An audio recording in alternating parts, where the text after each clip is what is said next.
Okay, the first thing we got to do is take this thing apart because we have some measuring we've got to do. And screws in the back.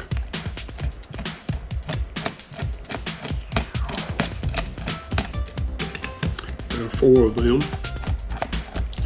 And don't push too hard because the nuts are on the back side and they will push out.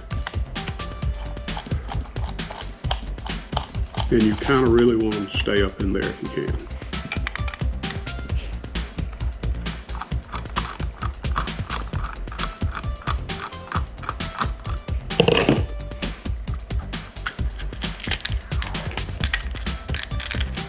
And there you go. That's what it looks like on the inside. We'll set this part to the side.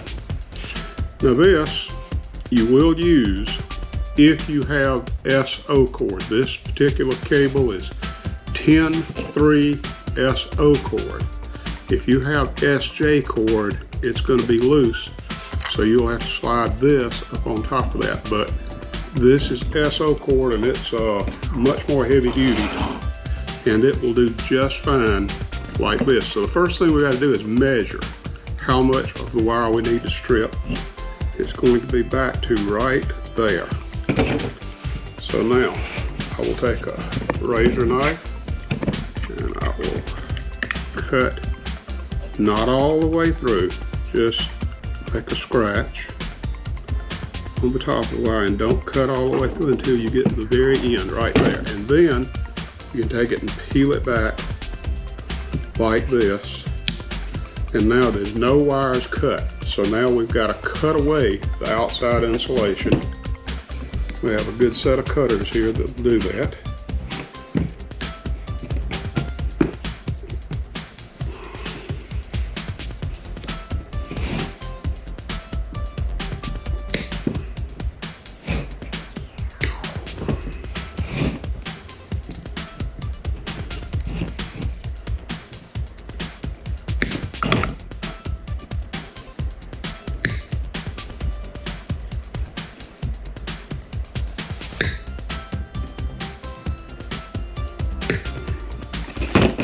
Now we've got a reasonably good cut there, and when you do this, I would say the thing that makes it the easiest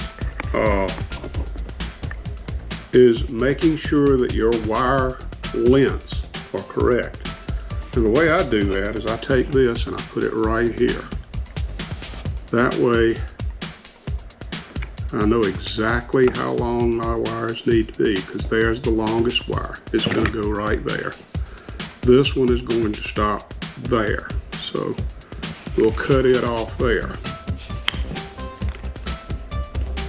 It's going to be this length.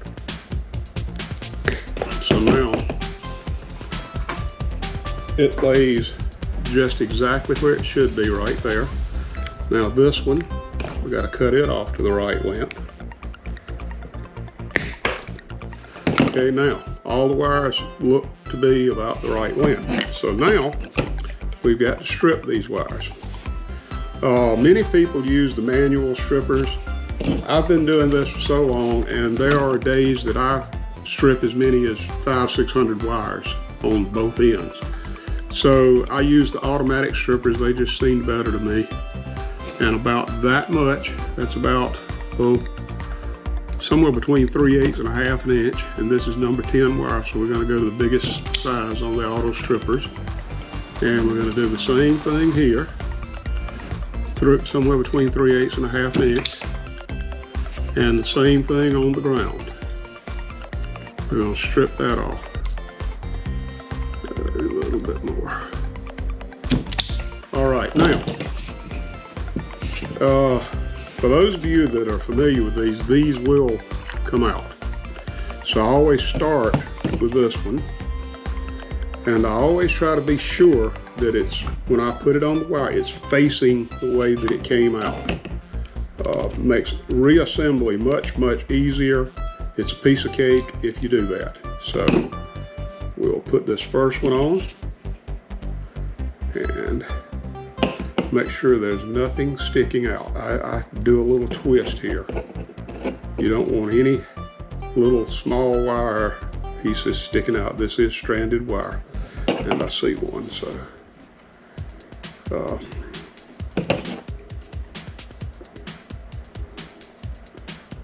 again, correct orientation, just exactly like it came out. And if you look, when I put this against here, the end of the wire is just showing there. So that is the proper way to do it. Now we're going to tighten it very tight. This carries quite a considerable amount of current, so we really have to make sure they are tight so we don't have anything loose. Okay, now that one is in very good place. Now we're going to do the green one next. And the green one, when you take it out, it faces that way. So we're going to do the same thing. We're going to loosen it up a little bit. And slide the wire in with the orientation staying the same. Make sure there are no loose wires sticking out anywhere. And if you look again, the wire comes right to the end right there, and it's butt up against this part. We got it facing the correct way. So now we'll tighten that up good and tight, just like I said. You don't want any loose wires in here because this is this plug, by the way, is for 208 volts to 240 volts.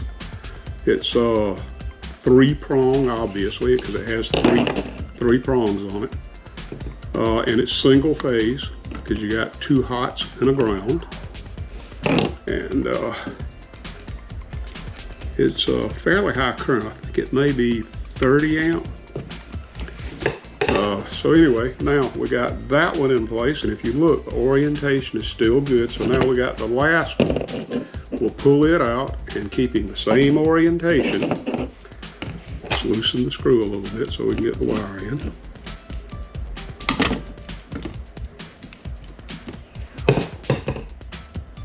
Okay, now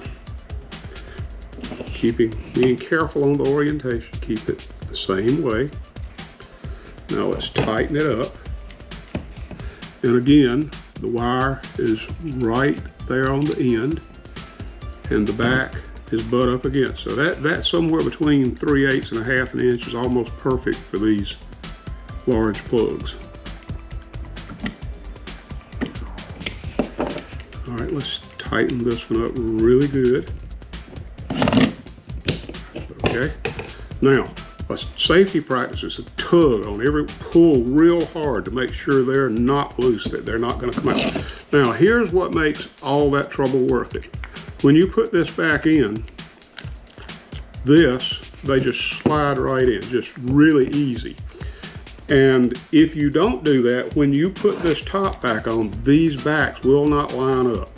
And it is really hard sometimes. So we're going to slide this back right on here and see if we can get it oriented.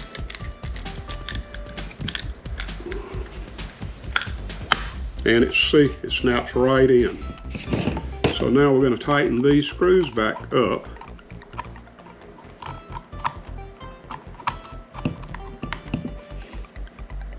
And now the plug is wired correctly. Now I didn't mention it, but the center is always the green wire or the ground. Both of these can be hot, and the orientation of those two doesn't matter because it is single phase.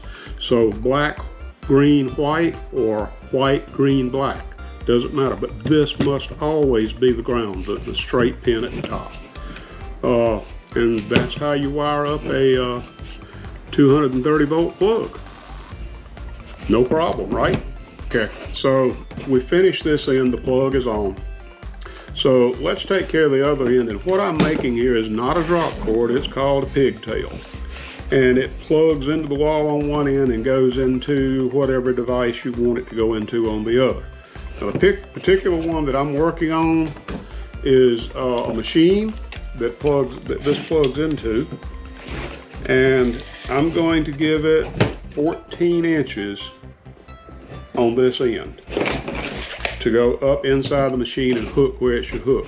Now we're going to repeat the process to strip that we did before. Right here is where I'm going to start stripping. Just scratch it. Don't go all the way through. If you do, you might cut a wire on the inside, and you do not want to do that. So scratch it all the way down to the end.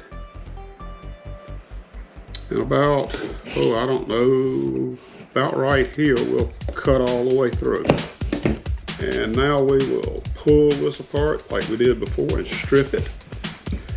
Sometimes it's a little stubborn, hard insulation. So, there it goes. Now, you pull that back all the way to where you started. And again, we're going to repeat that process of removing this outer piece. So the way you do that is you flip this back, open it up, and then cut around the outside. That way you're not going to nick or cut any of the wires inside.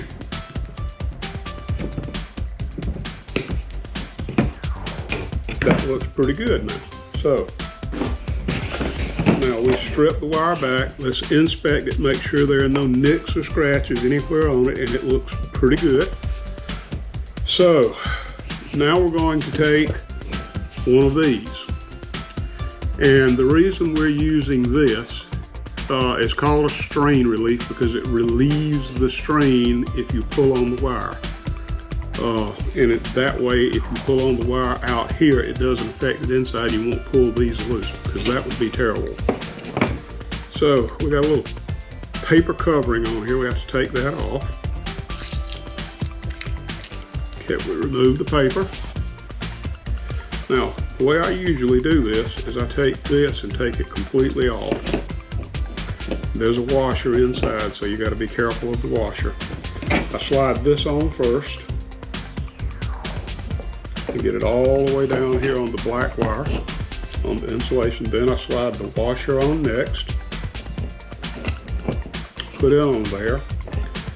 Then there's a rubber gasket.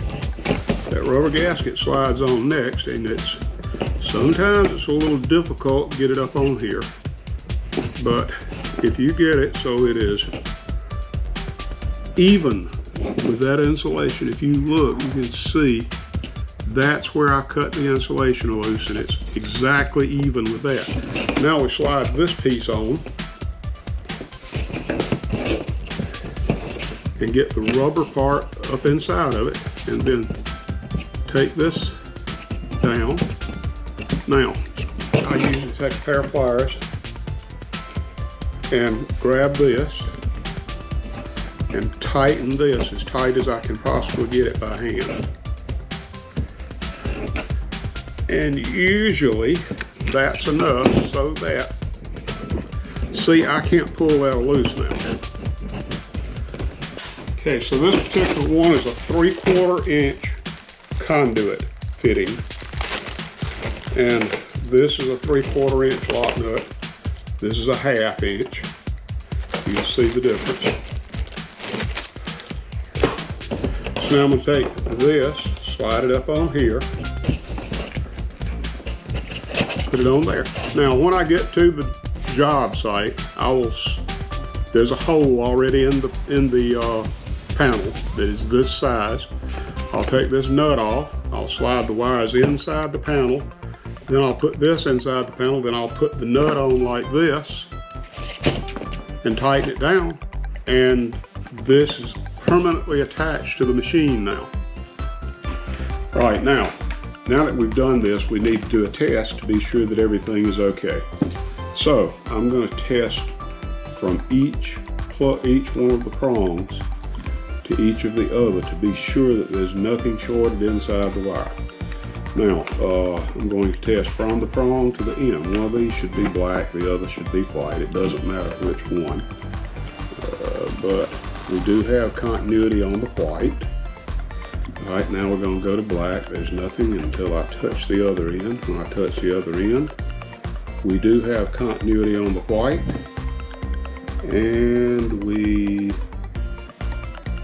do have continuity on the green. So looks like everything's good.